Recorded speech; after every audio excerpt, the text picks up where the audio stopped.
logró impedir el paro y abrió un paréntesis para ir dotando de esto que era lo que ellos esperaban, y me parece que en determinado momento, de acuerdo a lo que dijo Pimpo Hurtado, se ha venido cumpliendo, ¿no? Correcto. Está en la línea en este momento, tal como habíamos acordado ayer, Rolly, a quien saludo en esta mañana y agradezco mucho la posibilidad de poder conversar con nosotros. Rolly, ¿cómo estás? Muy buen día, primeramente. Y te paso a consultar este cuadro que nosotros queríamos refrescarle a la gente para escuchar sobre los avances que se van dando, habida cuenta de que el conflicto todavía continúa en el Hospital San Juan de Dios con un nuevo plazo en esta otorgación de la bioseguridad, de las pruebas PCR para el personal en salud y el espacio para los caídos del personal de salud. Si nos puedes informar sobre eso, te agradezco y muy buen día. Buenos días, Cari, a todo tu equipo en Radio 1 y un gusto poder compartir y sobre todo informar a la población cruceña de los esfuerzos constantes que venimos realizando con nuestras limitaciones, pero con una dedicación plena para poder efectivamente brindar todas las condiciones necesarias, primero a quienes realmente están en primera línea combatiendo esta pandemia que nos ha azotado a todo el mundo y que sin lugar a duda ha desnudado nuestras grandes falencias, particularmente en los países que menos desarrollados y más aún en Bolivia, que nuestro sistema de salud realmente estaba precario. Pero yendo directo al punto y después tal vez aprovechar para compartir otras informaciones. Efectivamente, nosotros nos hicimos presentes hace un par de días y nos reunimos con Pimpo, el representante máximo de los trabajadores de salud, y donde nos expresaron sus grandes preocupaciones, particularmente con relación a las pruebas para poder determinar su negatividad con relación al COVID luego de un determinado tiempo de días. En ese sentido, hay que tener tres valoraciones. Primero, y no es por rehuir a la responsabilidad, sino más bien es una muestra al final de que efectivamente hemos asumido una responsabilidad ajena, tomando en cuenta de que los trabajadores de salud, médicos y enfermeras, están afiliados a la Caja Nacional de Salud, aportan mensualmente a la Caja Nacional de Salud, y lamentablemente esta Caja Nacional de Salud está absolutamente colapsada, no atiende debidamente y en ese sentido hay una carencia al servicio por la cual ha sido contratada, y creo que es un punto elemental que hay que atender no solamente en Santa Cruz sino a nivel nacional por los grandes recursos que maneja la Caja Nacional de Salud y que no se refleja en el servicio brindado a sus aportantes, en este caso en particular, y sobre todo a los médicos, enfermeras y trabajadores de salud, que no hemos visto nosotros como sector público, llámese primer, segundo, tercer nivel, en la necesidad de atenderlos, porque primero son nuestros trabajadores y más aún en estas circunstancias que son la primera línea y imprescindible para que podamos efectivamente combatir la pandemia. Eso como una introducción Perdón, Rolly, a la problemática en sí. Y en esto, o sea, hay un incumplimiento del seguro a los trabajadores por parte de la Caja. Absolutamente. Y además uno entiende Total. por lo histórico de la Caja, que la Caja Nacional de Salud, al ser la más grande, tener 3 millones de afiliados, tiene sobrados recursos para poder encarar de esta manera y cumplirle con sus afiliados. ¿Qué es lo que han dicho? Ustedes han hecho alguna representación ante la Caja como uno de los mayores aportantes, entiendo, por el número de trabajadores que tienen. ¿Ustedes han hecho alguna representación ante la Caja para que pueda brindarles una atención a los afiliados? Lo hemos hecho presencialmente, lo hemos hecho formalmente y lo hemos elevado al propio gobierno nacional, porque no tenemos obviamente el dato exacto, pero por lo que uno tiene conocimiento, la Caja Nacional en este momento tiene enormes cantidades de recursos económicos. No les pudiera yo dar una cifra exacta porque sería irresponsable de mi parte, pero de que no tiene liquidez en absoluto, de que tiene recursos abundantes para que debería invertir, además es su único propósito, y que por una falta de gestión nos vemos colapsados los otros sistemas por tener que absorber la incapacidad de la Caja Nacional de Salud. Y ese es el origen de toda esta situación. Sin embargo, posiciono nuevamente, no podemos simplemente quedarnos en que es culpa de la Caja y no resolver un problema que por una incapacidad propia de la Caja, porque nos debemos a nuestros trabajadores de salud, médicos y enfermeras que trabajan justamente en nuestros centros médicos de tercer nivel, hablando ahora de la gobernación. Y en ese sentido, acudimos a donde estaba instalada la huelga de los trabajadores de salud hace un par de días, con resolviendo dos de los puntos esenciales. Primero, ha sido actualizado, yo te lo puedo enviar más un rato a tu WhatsApp, la actualización de la norma, que no la emite en realidad el CEDE, la emite el Comité Científico de la Salud con relación a los parámetros para cuando ya una persona está liberada del COVID sin la necesidad plena de una prueba negativa. Y en ese sentido, bueno, te lo acabo de enviar para que vos puedas lecturarla debidamente, y en la actualización y comprendiendo de que los trabajadores de salud, enfermeras y médicos tienen una labor diferenciada en este momento de alta exposición a la población, y asimismo es que en el último acápite, te lo puedo lecturar de manera tácita, indica lo siguiente: personal de primera línea de atención, incluyendo el personal de salud, se debe realizar la prueba PCR al día 14 desde el inicio de los síntomas, en caso leve. Si es negativa, se suspende el aislamiento. Si es positiva, continuará en aislamiento por 7 días más, retornando a sus actividades una vez se saque la prueba correspondiente. Con eso, efectivamente, respondemos a la ansiedad que tenían con justa razón los trabajadores de salud de que por la naturaleza de sus labores tienen que tener la certeza total de que efectivamente tienen un negativo con relación al COVID antes de retornar a sus fuentes laborales. Eso por un lado, pero como la Caja Nacional no tiene la capacidad para poder llevar adelante estas pruebas, el gobernador nos instruyó de que a todos los trabajadores de salud, médicos y enfermeras, la gobernación, porque aquí aprovecho también para informar, cuando iniciamos esa gesta, en Santa Cruz existía solamente un laboratorio, que vos tenés conocimiento, que se llama Cemetrop, que es administrado por el gobierno nacional. Uh-huh.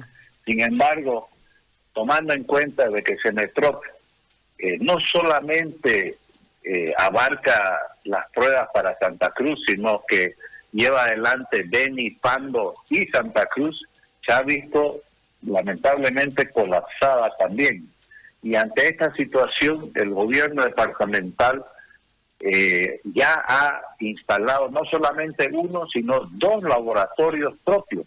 Uno en el Centro Médico Remanso y otro que se acaba de inaugurar el día de ayer en nuestra maternidad, para que de esta manera podamos nosotros aliviar el trabajo de Senetrop y atender la demanda del propio departamento de Santa Cruz. Simplemente para conocimiento, Remanso asumió las pruebas de todos los municipios de provincia del departamento, menos la región metropolitana y Montero, para que puedan tener una atención directa. Te hago una consulta. Y en este sentido...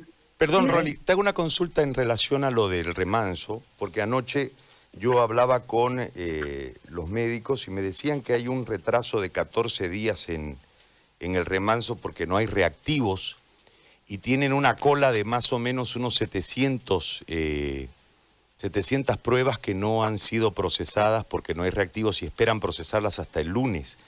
¿Qué información tenés en torno a eso?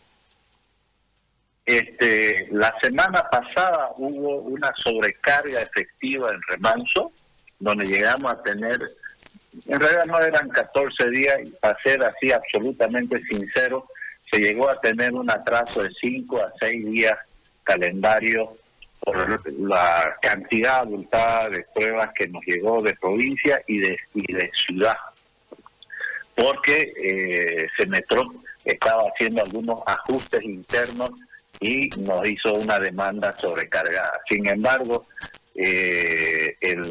hemos aumentado, aprovecho la oportunidad, debido a esta situación, hemos aumentado un turno adicional a los trabajos en Remanso y ahora se sacan pruebas en la mañana, en la tarde y en la noche. Prácticamente se trabaja 24 horas en Remanso, lo que dio para que este fin de semana, el domingo, nosotros ya limpiamos todas las pruebas pendientes en Remanso hasta el domingo.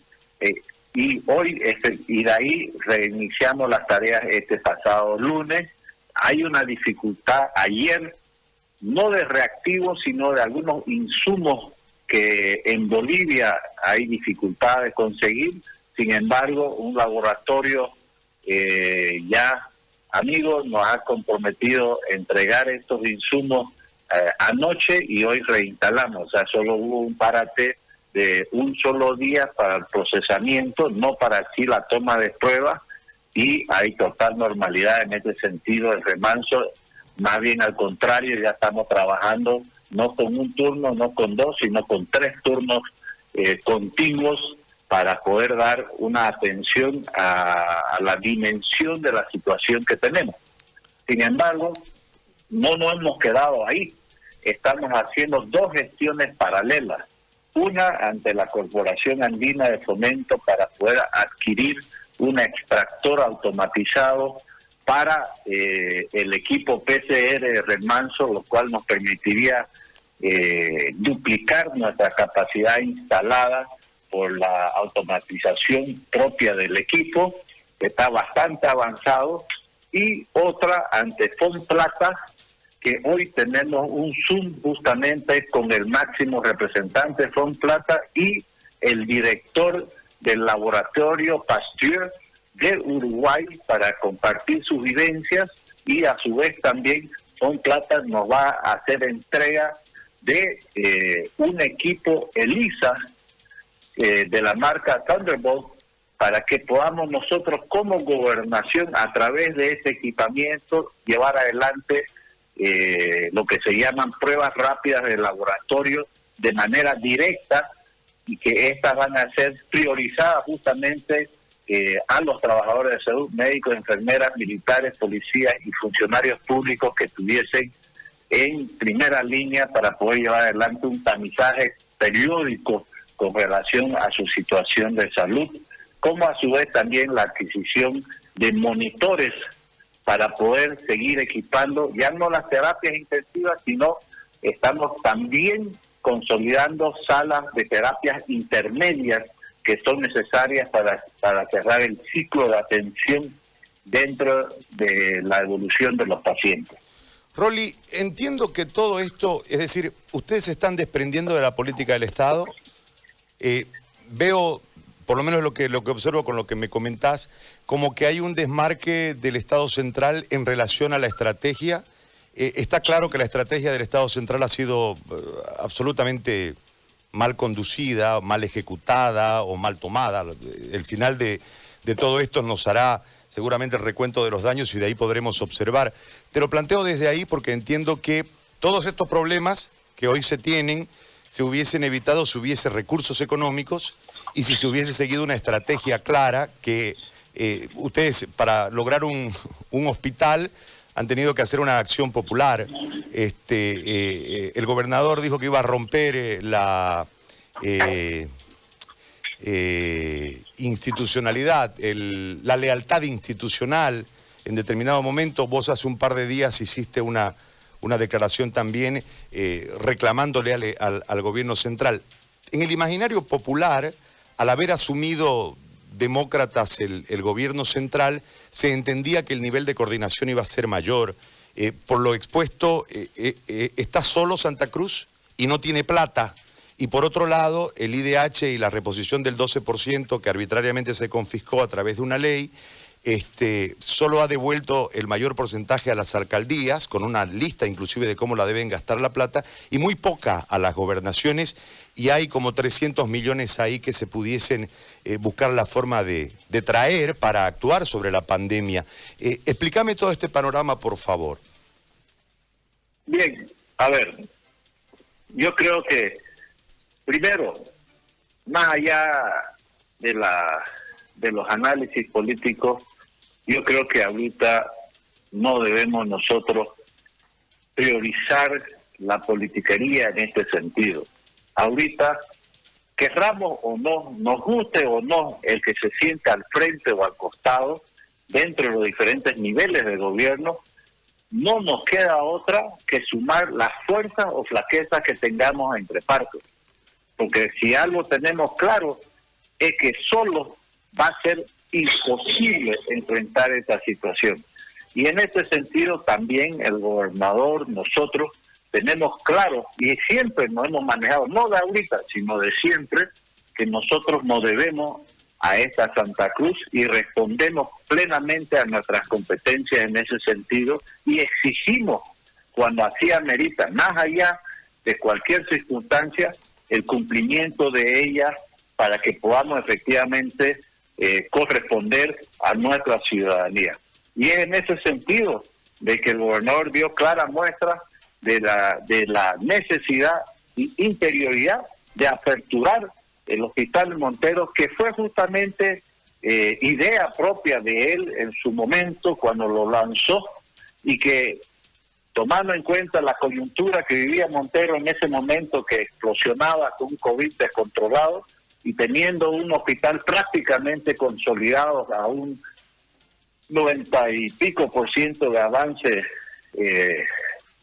constructivo, era pues un absurdo que no se abra, y por eso se ha logrado, y ahora efectivamente, y ya el gobierno nacional ha correspondido con los ítems correspondientes o los contratos de salud para que podamos nosotros como gobernación llevar adelante una atención de casos COVID, tanto leves, moderados, como también ya se están aperturando las terapias intensivas en el propio hospital. Y de igual manera, en toda esta trayectoria, porque esto ha sido un aprendizaje para todos, digamos, ¿no? Pero yo creo que en vez de enfatizar en los errores o males de otros, yo quisiera ponderar más bien las gestiones que hemos logrado, porque lamentablemente la gobernación siempre ha sido, como diríamos comúnmente, la yesca de la familia, digamos, ¿no? En todo el periodo que nos ha tocado, por los recortes y los débitos automáticos que nos han realizado en el pasado, porque no tenemos generación de recursos propios, o diversas otras circunstancias que serán motivo de análisis de otra charla, pero en resumen cuenta, la gobernación ha tenido la capacidad de llevar adelante una gestión para poder hacer de lo que no podía y de poder consolidar y lograr, porque la ciudadanía no le importa el cómo se logre tener acceso a la salud, lo que demanda es que se haga. Como te voy a parafrasear algo que vos conocés muy bien y que de alguna manera en otra dimensión se aplica. Es como cuando Papi, el presidente de la Academia Tahuiche, el fundador, Rolando Aguilera Pareja, tenía que viajar al extranjero con una selección y no había plata, pues no. Pero igual se viajaba. Y decía, somos yecas, pero estamos a pavo ya. Y en este sentido, de alguna manera, no nos queda otra en la gobernación. Nosotros teníamos que dar una atención de tercer nivel. No habían terapias intensivas, no existían.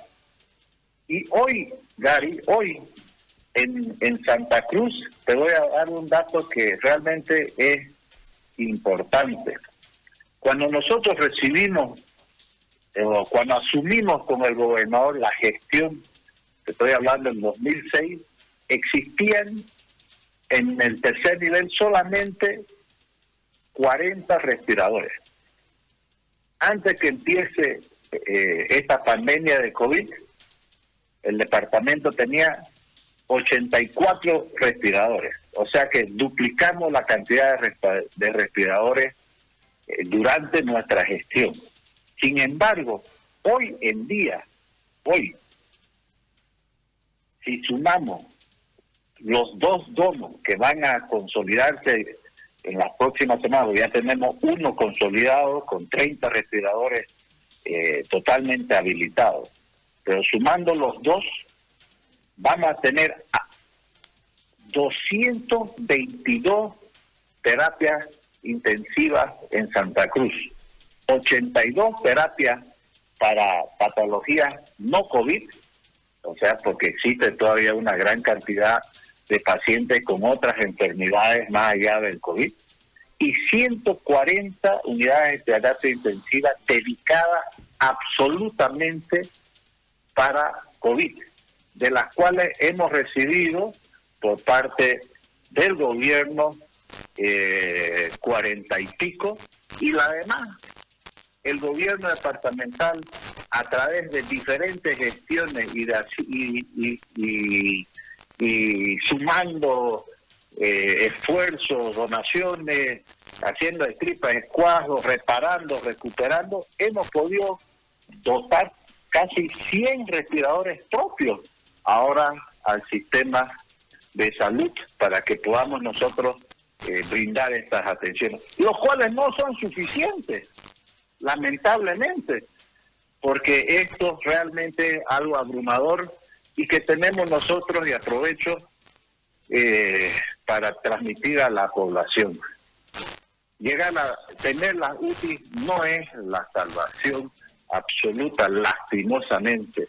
Nosotros debemos extremar los esfuerzos para poder evitar primeramente contagiarnos, exigir a los propios y a uno mismo el uso del barbijo, alcohol en gel, distanciamiento, y luego, si es que lastimosamente uno se contagia del COVID, hacerse atender en las primeras instancias para evitar llegar a una unidad intensiva, que es realmente el último paso.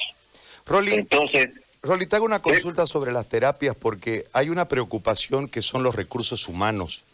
Es decir, nosotros tenemos un déficit histórico de 9.000 ítems más o menos en Santa Cruz, ¿no? En el sistema de salud, sin el colapso, sin la pandemia.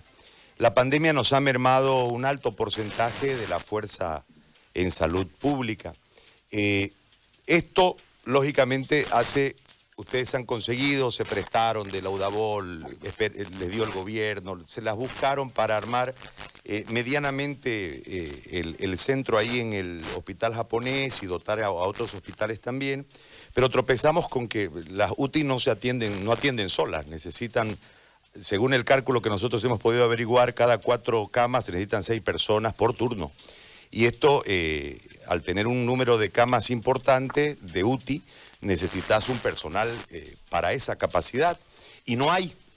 Entonces, ¿qué van a hacer con el personal? ¿Qué han pensado para que puedan funcionar? Porque una cosa es tener la cama, o sea, el lugar donde poner la cama, otra es tener la cama con todos los implementos correspondientes, y lo otro es la gente. Si te falta uno de cualquiera de estos elementos, no hay UTI. Entonces, en ese marco, ¿qué es lo que han hecho con el personal? ¿O qué van a hacer o qué piensan hacer con el personal? Ya, es que estamos haciendo, y aquí hay una doble dificultad. Primero, efectivamente, Santa Cruz, yo creo que Bolivia entera, tiene un déficit histórico de ítems de salud que también merece un análisis en sí solo para otra oportunidad, pero es una realidad.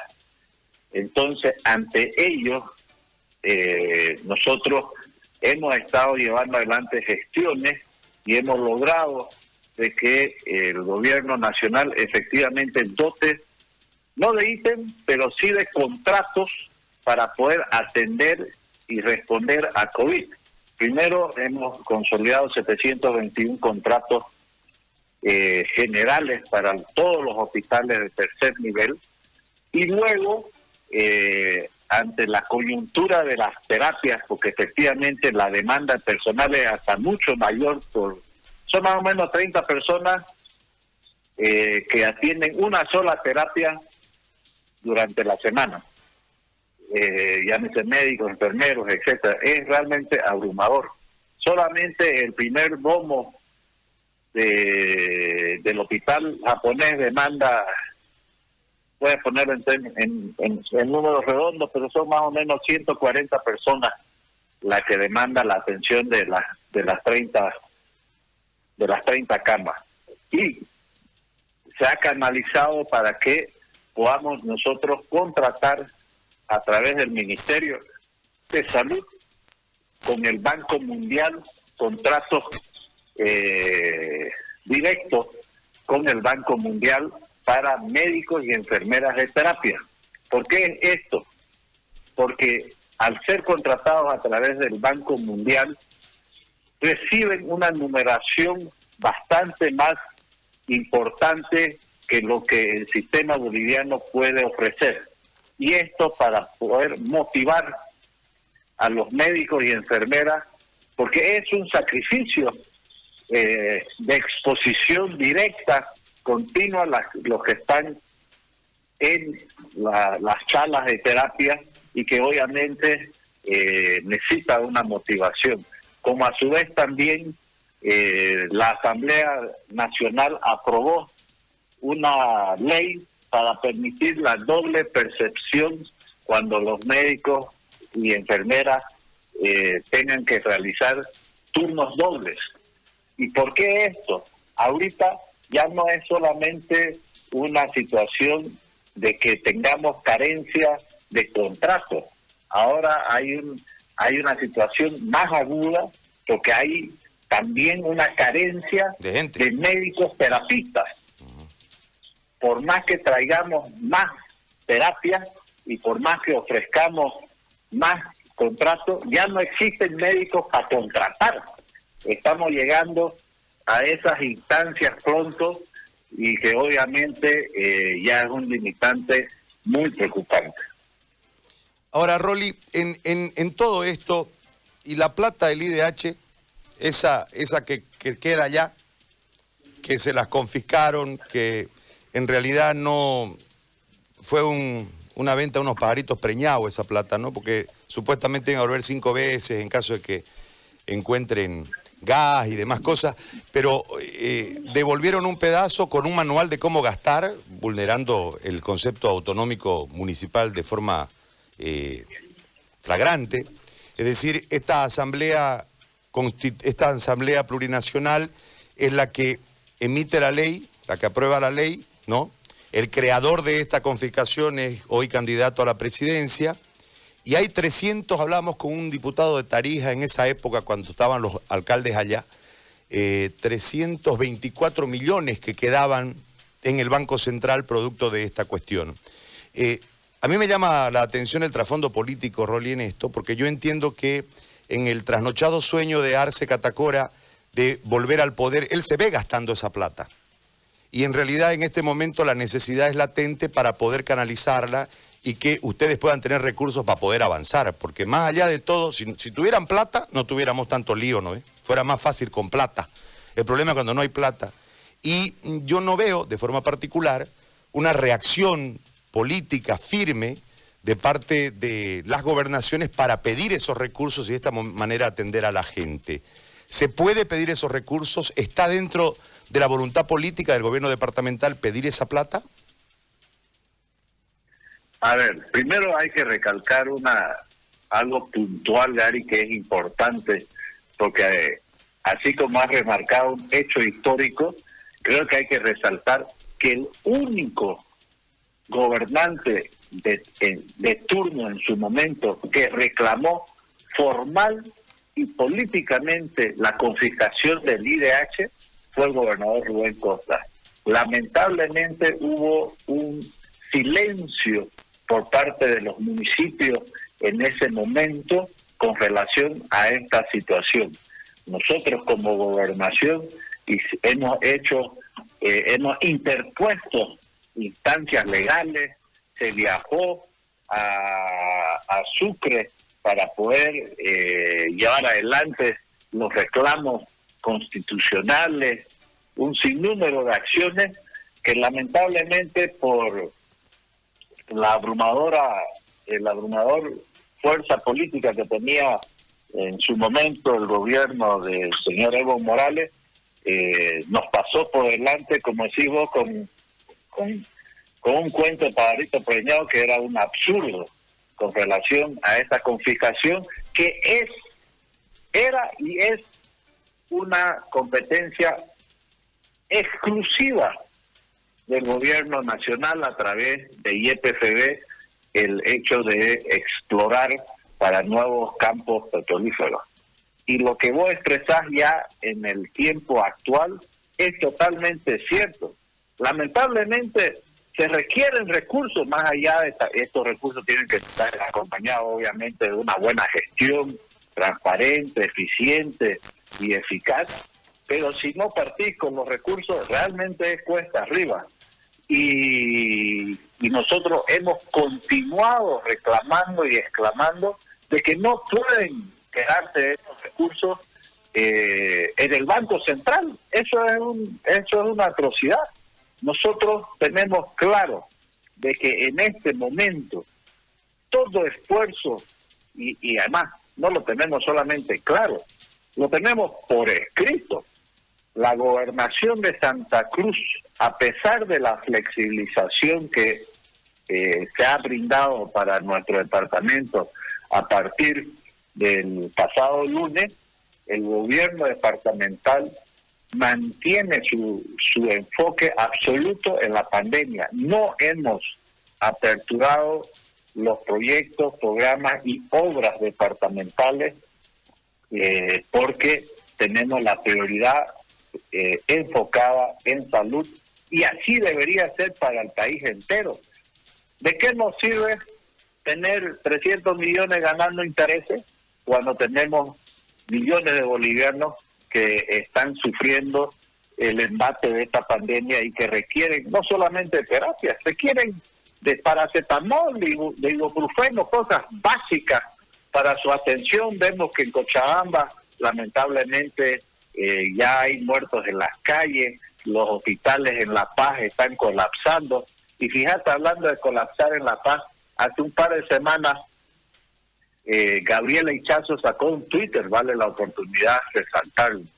Hace un par de semanas Gabriela Ichazo emitía un Twitter que decía lo siguiente: miren cómo La Paz en ese momento, con apenas 800 y pico casos, estaban colapsando sus hospitales, mientras que en Santa Cruz, con más de 10.000 casos en ese entonces, recién estaban comenzando a colapsar nuestros hospitales. Es una muestra que efectivamente aquí en el municipio, en el departamento, con nuestras falencias, con nuestras limitaciones, hemos llevado adelante una gestión titánica con el apoyo de los empresariados, porque aquí también vale la oportunidad de destacar el esfuerzo que está haciendo CAINCO con sus afiliados con el convenio que hemos firmado con la gobernación para aperturar un albergue de recuperación en las ferias, donde vamos a poder comenzar a atender este jueves a pacientes leves que requieran justamente un área de aislamiento y sobre todo los medicamentos para poder evitar llegar a las instancias de tercer nivel. ¿Por qué todo esto 3 meses después, Rolly? Porque obviamente nadie se soñaba que venía este eclipse, este apocalipsis. O sea, nadie en el mundo estaba preparado. Es más, solamente se veía en películas. Había una película que se llamaba Virus, al colmo, a una situación de esta semejanza de lo que estamos viviendo. Yo creo que ni vos ni yo nunca hubiéramos imaginado estar en esta situación, y toma su tiempo efectivamente articular y estructurar un sistema que no estaba efectivamente preparado. Y no es solamente aquí en Bolivia, ¿no? ¿Acaso no colapsó Italia? ¿Acaso no colapsó España? ¿Acaso no está colapsando Estados Unidos, que es el país que tiene ahorita la mayor cantidad de casos COVID en el mundo y la mayor cantidad de muertes COVID en el mundo? Y ya cayó Bolsonaro, ¿no? Que se creía invencible, y que Brasil lamentablemente lidera lo propio en Sudamérica. Hay ejemplos realmente extraordinarios como Uruguay y Paraguay, pero que vemos que lamentablemente también los casos COVID en Paraguay han comenzado a dispararse. No es excusa, pero es una realidad, y por eso siempre expongo. No somos perfectos, hemos tenido nuestras limitaciones, pero hemos enfrentado esta situación con toda la capacidad que ostentamos, pero con un gran apoyo por parte, repito, del empresariado, de un trabajo conjunto con el municipio, con el aporte del gobierno nacional en las instancias, bien, mal, como sea, pero nos han brindado también los contratos de salud, los respiradores al final llegaron, y la única manera que podamos combatir esta situación es si es que nos unimos los 3 niveles del Estado, si tenemos el apoyo del empresariado, y la ciudadanía también acompaña con la disciplina necesaria para poder encarar esta situación. Te hago una consulta en relación a la política nacional, porque en un momento dado daba la impresión de que mandaron sheriff del centralismo para ver qué hacían ustedes aquí, digamos, que me pareció grotesco en forma muy particular, ofensivo, desde la particularidad que nosotros tenemos como región de siempre buscar una descentralización para atendernos de mejor manera. Todo el esfuerzo recae en un amplio porcentaje en la fuerza cruceña, para lo poco que se ha hecho, mucho en relación a lo nada que se había hecho, poco en relación a la magnitud del problema. ¿Por qué te lo planteo esto desde esa perspectiva? Porque tengo la impresión de que en realidad nuestro gran problema es el centralismo, y en determinado momento dejamos de luchar por una descentralización real, habida cuenta de que no solamente es el recorte del IDH, también hubo un tema con las regalías, nos contaron mal en relación al censo, no reclamamos esos recursos ni tampoco los temas políticos en relación a los escaños. A esto hay que sumarle esa artimaña de la recuperación de lo no ejecutado cada diciembre, y te desembolsaban sobre el pucho precisamente para que no ejecutes, y en base a eso te volvían a confiscar recursos. O sea, el centralismo, como decimos popularmente, nos ha tenido a manazos, ¿no? Y en un momento en el que hablábamos de autonomía, y me parece que esa lucha se terminó perdiendo, se constitucionalizó la palabra, pero no se originó el cambio administrativo tan anhelado históricamente, y podemos ir, si querés, en la historia desde Ferrocarril o Nada hasta la elección de los alcaldes en el 85 después del oscurantismo municipal. Pero en toda esta situación, hoy es como que la pandemia, si va a tener algo positivo, es mucho lo negativo que ha traído la pandemia, nos ha empobrecido, nos tiene asustados, amigos cercanos enfermos, muertos cercanos, etcétera, etcétera. Pero si algo positivo va a traer es que la administración de este Estado no va más, el centralismo no va más. En ese sentido, ¿cuál es la posición tuya como particular y tuya como secretario? Bueno, yo te puedo dar la mía particular, la mía como secretario y también como parte de una gestión que hemos llevado adelante junto con el gobernador estos últimos 15 años, que no ha variado en absoluto. Primero, partamos de lo histórico, pero no vamos a entrar a mini detalles porque si no vas a tener que invitar el almuerzo y son medio tacañingos. A veces. Entonces, pero partamos del principio. El único gobernador o autoridad que estos últimos 15 años peleó por el pacto fiscal, que viene a ser justamente de la descentralización de los recursos económicos, no solamente para los departamentos, sino para los municipios, universidades y pueblos indígenas, fue el gobernador Rubén Costa. Ha viajado a La Paz, ha dado la vuelta al país, exponiendo el tema del pacto fiscal, ha ido al Tribunal Constitucional, etcétera, etcétera. Yo en lo particular, puedo hablar si querés, tengo 12 juicios por pelear contra el centralismo. El gobernador tiene más de 30. Y hemos efectivamente combatido permanentemente, pero también no nos olvidemos el monstruo que teníamos por delante con una fuerza absoluta de 2/3 en la Asamblea Nacional y con control del Poder Judicial, etcétera, etcétera. Lo cual no es excusa, porque efectivamente luchamos contra él durante todo este periodo. Algunos podrán decir que luchamos bien, otros podrán decir que no luchamos lo suficiente. Pero lo que te puedo sí yo asegurar es que efectivamente sí luchamos.